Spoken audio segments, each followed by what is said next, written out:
우리 한번 같이 인사할까요? 앞뒤 좌우를 바라보시면서 메리 크리스마스. 메리 크리스마스. 지난달에요, 제가 설교를 한 이후에 우리 달리가 학교에 등교하면서 3-4번씩 저를 돌아봐 주었어요. 너무 감사한 일이죠. 저는 어린 시절에 굴뚝으로 오신다는 그 산타 할아버지 때문에 걱정을 한 적이 있습니다. 우리 집에는 굴뚝이 없는데 어떡하지? 뭐 이런 걱정 다 해보신 적 있죠?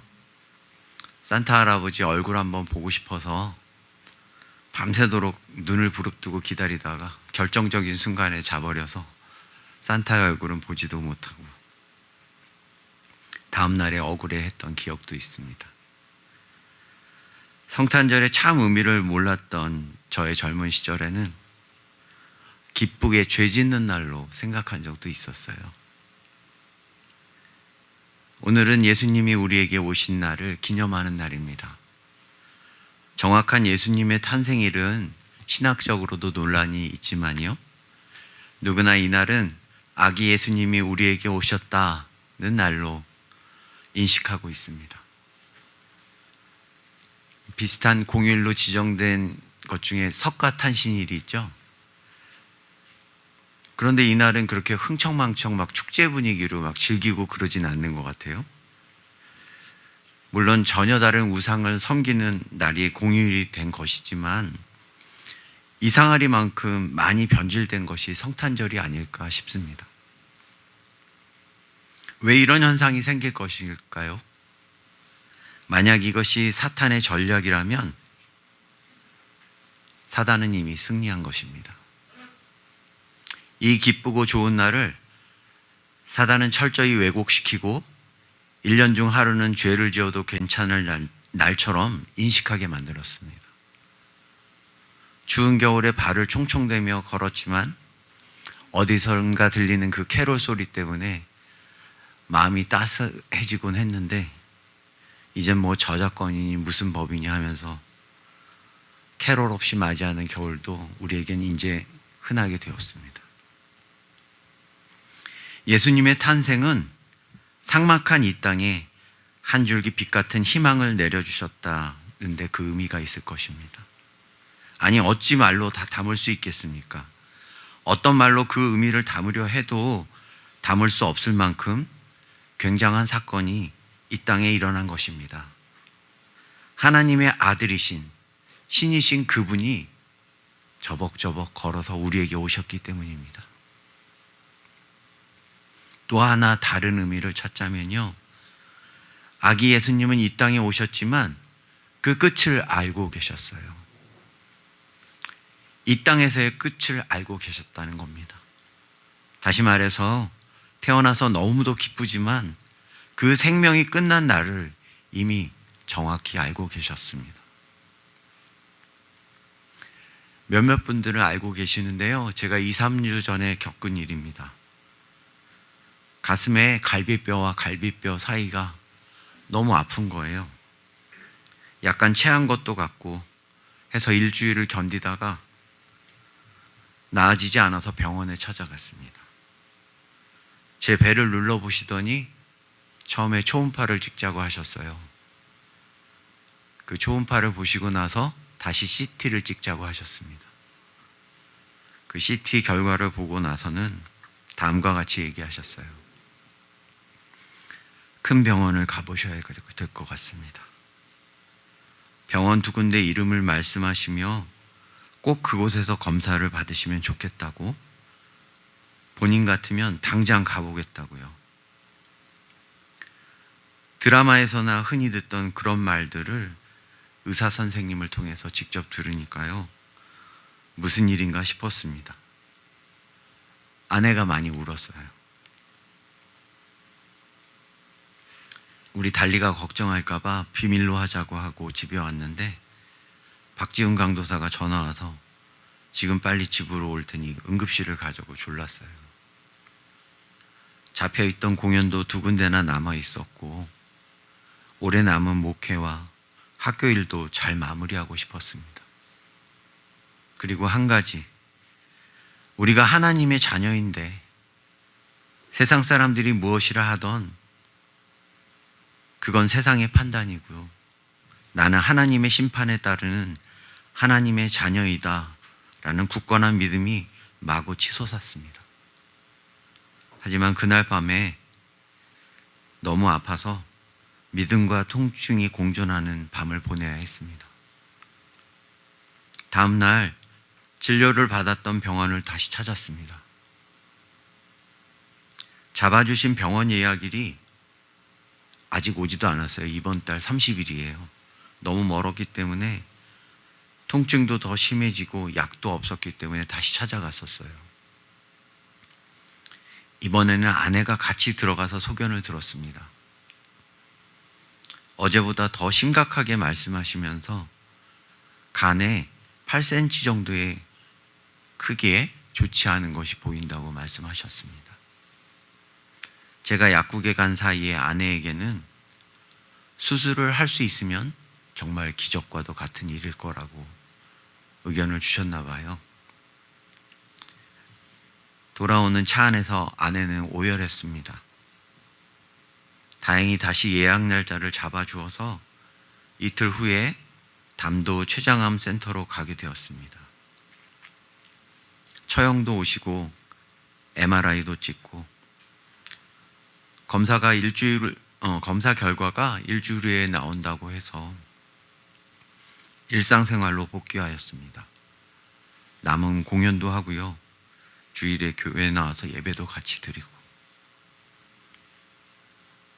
이전과 한 가지 달라진 점이 있다면 세상을 바라보고 있던 저의 시선이 막이 하나씩 거두어지는 느낌이랄까요? 이전보다 조금 더 선명하게 보이고 제 주변에서 걱정하면서 함께 울어주는 지인분들의 마음이 고맙고 안타깝고 그랬습니다. 전 죽음에 관해서 묵상하게 되었어요. 남아있는 가족들이 걱정이 되어서 제게 남아있는 그나마 돈이 되는 물건들, 악기들 어떻게 정리해야 하는지도 생각하게 되었고요. 제게 주어진 한순간 한순간들이 너무 소중하게 여겨졌습니다. 엊그제 만난 지인들과의 만남에서 나눈 대화예요. 자신의 후배가 다큐멘터리 PD인데 그분은 죽음을 맞이한 사람들의 일상을 다루는 그런 다큐멘터리를 많이 만드셨나 봐요. 그래서 죽음에 대해서 많은 부분을 이해하게 되었다고 그 PD가 말씀을 하셨는데 어느 날 그 PD가 암에 걸리신 거예요. 죽음에 직면하게 된 거죠. 그러면서 그 PD가 이렇게 얘기했다고 합니다. 정말 죽음에 대해서 많이 이해하고 안다고 생각했는데 내 앞에 죽음이 다가오니까 완전 다르다. 이건 실제이다. 그렇습니다. 죽음이 이처럼 실제가 되어서 제 앞에 직면한 것도 저도 처음이었어요.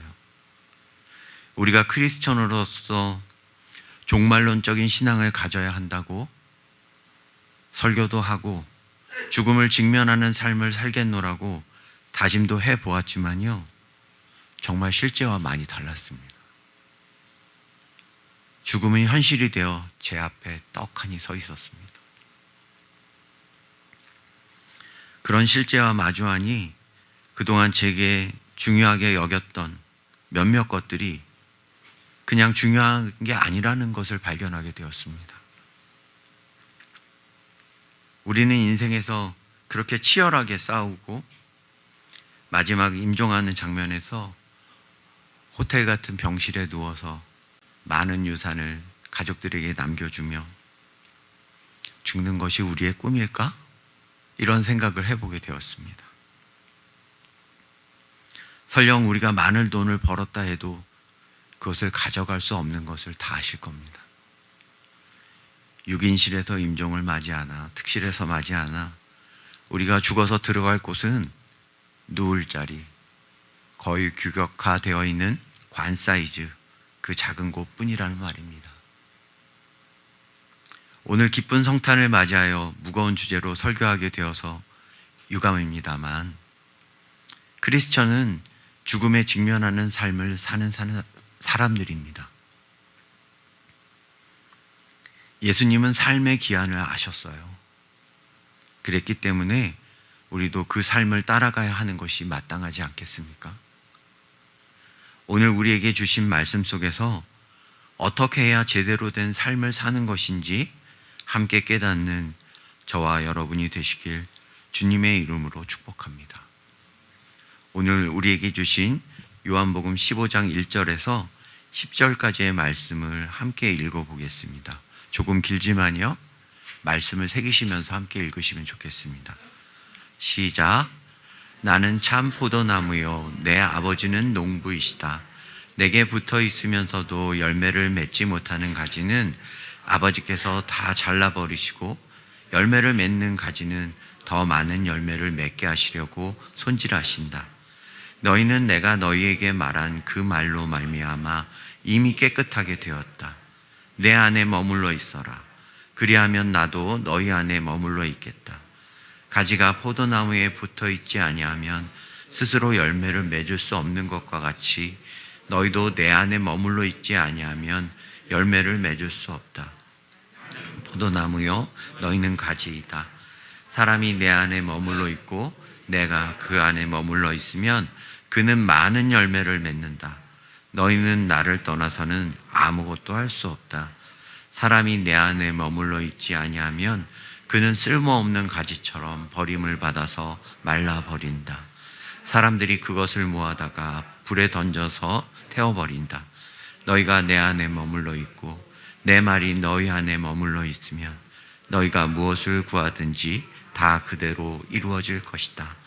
너희가 열매를 많이 맺어서 내 제자가 되면 이것으로 내 아버지께서 영광을 받으실 것이다.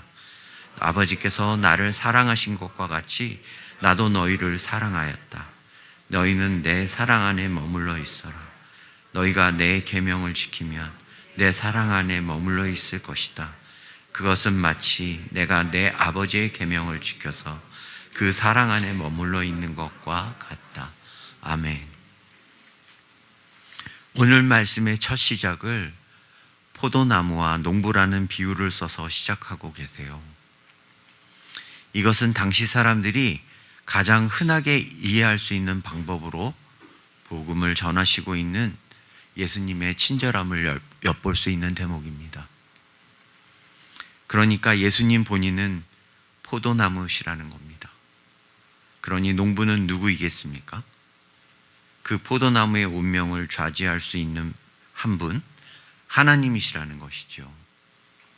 그런데요, 2절에 보니까 아주 중요한 말씀이 나옵니다. 포도나무에 가지가 있는데 열매를 맺지 못하는 가지와 열매를 맺는 가지, 이 두 부류로 나뉜다고 하는 겁니다. 나뉜 두 종류의 가지들을 어떻게 하신다고 오늘 말씀하고 있죠? 열매를 맺지 못하는 가지는 모두 잘라내버린다고 말씀하고 계세요. 열매를 맺는 가지는 더 많은 열매를 맺게 해주려고 깨끗이 손질을 해주시면서 가꾸고 계신다는 겁니다. 이 말씀에서 열매를 맺지 못하는 가지는 누구를 말하는 것일까요? 그들은 바로 오신 예수님을 거부하는 자들입니다. 그들의 태생은 유대인이요 아브라함의 후손들입니다. 당연히 하나님의 구원 계획에 자신들이 항상 속해 있다는 영적인 교만을 가진 자들이에요. 오늘날도 이런 사람들이 있습니다. 믿음 있음을 자랑하나 행함이 없는 자들, 하나님이 기뻐하시는 것이 무엇인지를 알지만 현실에 안주하며 움직이기를 거부하는 자들입니다. 설교 시작에서도 말씀드렸지만 우리는 죽음을 직면하며 살아야 하는 사람들입니다. 우리는 세상이 주는 두려움에서 자유한 삶을 누리는 자들이에요. 그 자유함을 누리지 못하면요, 세상에 매여 사는 삶을 살면서 가지에 붙어 있으려는 그런 꼴이 된다는 얘기입니다. 여러분께 질문 하나 하겠습니다. 우리는 누가 가꾸신다고요? 누가 가꾸신다고요? 하나님, 예수님? 그래요, 하나님입니다. 가꾸시는 분은 하나님입니다. 그거는 확실히 하나님의 영역이에요. 2주 전 주일에 우리 함께 영화를 보러 갔었죠. 그 영화 속에서 제가 인상 깊었던 한 장면이 있었는데요. 그 장면은 주인공이신 그 김대건 신부가 얼굴도 모르고 이름만 아는 누군가를 만나러 시장에서 서성이는 장면입니다. 표식을 하고 있었기 때문에 상대방이 주인공을 알아봤어요. 그리고 그가 다가와서 묻습니다. 당신은 예수의 제자입니까? 저는 그 한마디가 가슴에 팍 꽂혔습니다. 마치 저를 보고 묻는 것 같았어요. 당신은 예수의 제자입니까? 영화 속에 등장하는 사람들의 신앙은요, 죽음 따위, 목숨 따위를 세상에 구걸하지 않겠다는 결연한 의지를 보이는 사람들이었습니다. 주인공인 김대건 신부가 잡히고 목숨을 잃게 될 것이 알려지니까요, 일부러 잡혀 들어온 사람들이 있었습니다. 같이 순교하려고요. 죽음을 직면하는 신앙, 죽음보다 하나님을 더 사랑하는 사람들이요. 우리는 예수의 제자입니까? 3절 이하의 말씀을 통해서 계속해서 말씀하고 계십니다. 이미 주신 말씀으로 우리는 이미 깨끗하게 되었다고요. 또 계속 주 안에 머물러 있으라 말하십니다. 그렇지 않으면 열매를 맺을 수 없다고요. 너무도 당연합니다. 포도나무에서 가지가 떨어졌는데 공급이 없는데 어떻게 열매가 열릴 수 있겠습니까? 계속해서 주님은 우리와 연합함이 중요하다는 것을 가르쳐주고 계세요. 6절의 말씀을 다시 한번 같이 읽어보겠습니다. 시작. 사람이 내 안에 머물러 있지 아니하면 그는 쓸모없는 가지처럼 버림을 받아서 말라버린다. 사람들이 그것을 모아다가 불에 던져서 태워버린 말이야. 무슨 말씀이죠? 탁월한 도덕성이나 혈통의 순수성, 민족의 우수성, 그런 것이 기준이 아니라는 거죠. 구원의 기준이 아니라는 것이에요. 예수를 주여 주여 부르면서 하나님의 뜻에 따르지 않는 자들, 기도나 주님의 이름을 부르는 것이 안전을 위한 주문을 외우는 듯한 그런 안전장치처럼 여기는 자들은 하나님의 구원 대상에 포함시키지 않는다는 것이에요. 오직 예수님 안에 거하는 것, 지속적인 사귐으로 우리의 믿음을 잃지 않을 때 7절에서 말씀하시는 것처럼 놀라운 축복의 약속이 주어진다는 것입니다. 그리스도와 연합한 자가 누리는 기도의 능력을 믿으십니까? 믿으십니까? 저는 이번에 저에게 일어난 일들을 통해서요, 이 능력을 더욱 조금 더 알게 되었습니다. 많은 분들이 기도해 주셨고요. 제 아내와 목사님들, 지인분들이 자기 일처럼 열심히 기도해 주신 덕분에 저는 암이 녹아져 내렸다고 믿습니다. 만약 그 위치에 암이라고 판정이 되었다면요, 1년을 넘기지 못했을 것이라고 얘기해 주셨어요. 물론 그런 판정이 있다 해도 하나님의 자녀로서 우리의 길은 따로 있지만 말입니다. 저는 검사 결과가 나오기 전에 두렵거나 그런 것이 없었어요. 궁금한 마음은 있었지만 오히려 저는 마음을 졸이거나 하지는 않았던 것 같습니다. 오히려 주변에서 많은 분들이 판정 소식을 듣고 기쁨의 눈물을 흘리시는 것을 보면서 참 감사한 인생을 살고 있구나 하는 생각이 들었습니다. 결론 부분입니다. 8절에서 10절까지의 말씀도 다시 한번 읽어보겠습니다. 시작. 너희가 열매를 많이 맺어서 내 제자가 되면 이것으로 내 아버지께서 영광을 받으실 것이다. 아버지께서 나를 사랑하신 것과 같이 나도 너희를 사랑하였다. 너희는 내 사랑 안에 머물러 있어라. 너희가 내 계명을 지키면 내 사랑 안에 머물러 있을 것이다. 그것은 마치 내가 내 아버지의 계명을 지켜서 그 사랑 안에 머물러 있는 것과 같다. 아멘. 8절에서 우리가 예수님의 제자가 된 삶을 살면 하나님께서는 그것으로 영광을 받으신답니다. 우리가 찬양이나 예배에서 그렇게 영광 올려드린다고 하는 바로 그 영광 말입니다. 8절을 보니까요, 아주 중요한 말씀을 우리에게 주십니다. 아버지가 나를 사랑하신 것 같이. 여기서 아버지는 우리의 하나님이시죠. 그 하나님이 아들을 사랑하신 것 같이. 이것은 정말 놀라운 말씀입니다. 신이신 하나님께서 신이신 자기 아들을 사랑하시는 것 같이 우리를 사랑하신다는 것이에요. 이것을 신적 사랑이라고 하는데요, 이것과 동일하게 우리 인간에게 적용하셔서 사랑하시겠다는 말씀을 우리에게 주시고 계신 것입니다. 지금 어떤 모델을 우리에게 보여주시며 깨닫길 원하고 계세요. 신이 사랑하는 방법을 인간에게, 그 다음 10절에서도 같은 방법을 적용하시는데 이것이 중요합니다.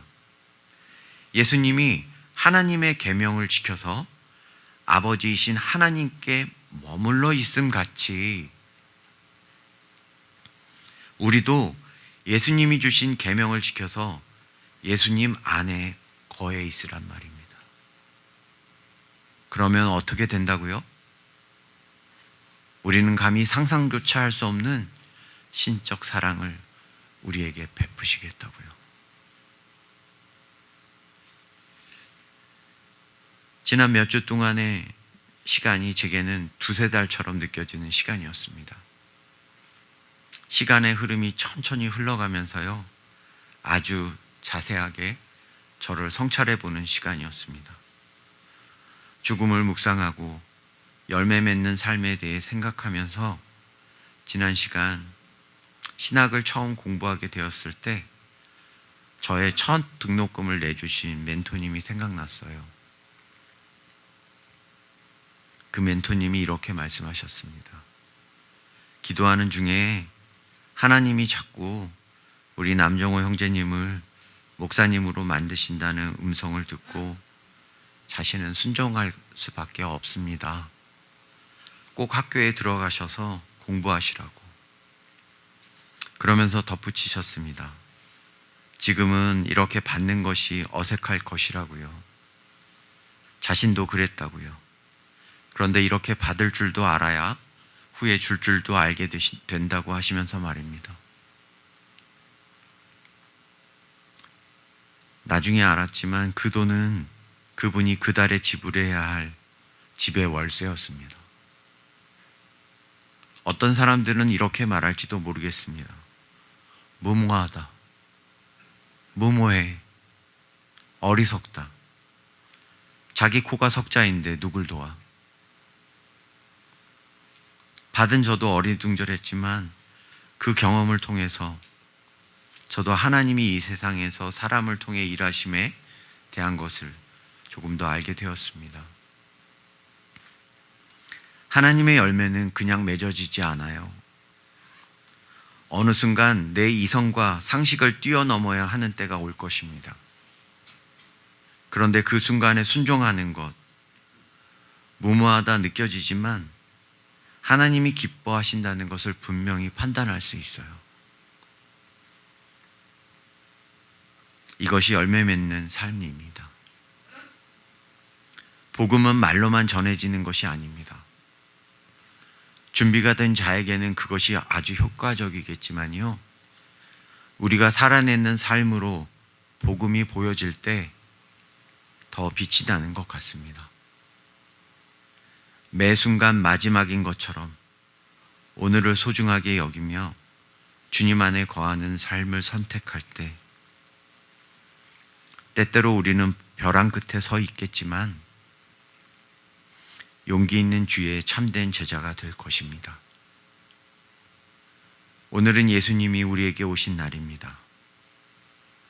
매일 죽음을 직면하면서 이 땅에서 사셨기에 예수님이 택한 사람들은 지위가 높고 돈이 많은 부자들이 아니었어요. 진실함으로 주님의 포도나무에 가지가 되어 열매를 맺을 사람들을 구원으로 이끄셨습니다.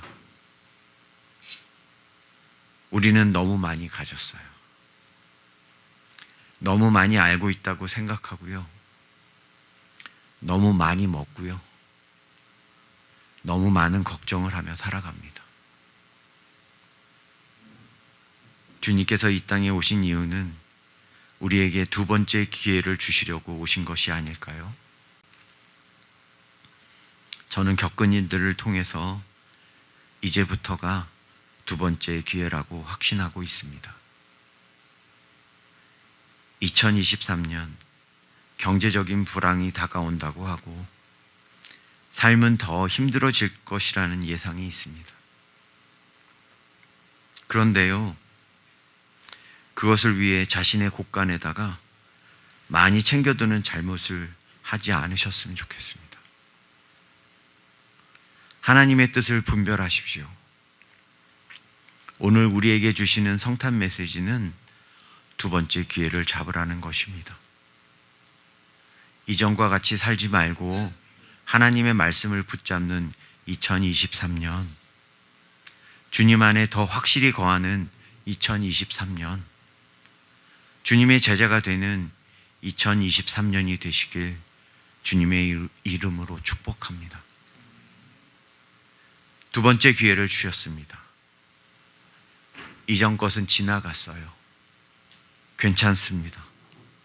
예수님은 사람들이 만들어 놓은 시스템보다요, 항상 스피릿을 우선시하셨어요. 우리도 예수님처럼 세상이 꼭 해야만 한다고 말하는 시스템보다 예수의 정신이 더 우위에 있는 건강한 교회가 되길 기도합니다. 우리 모두 오늘 우리에게 주신 두 번째 기회를 붙잡는 저와 여러분이 되었으면 좋겠습니다. 우리 함께 오늘 우리에게 주신 말씀을 기억하시면서요, 기도하는 시간을 갖기 원합니다.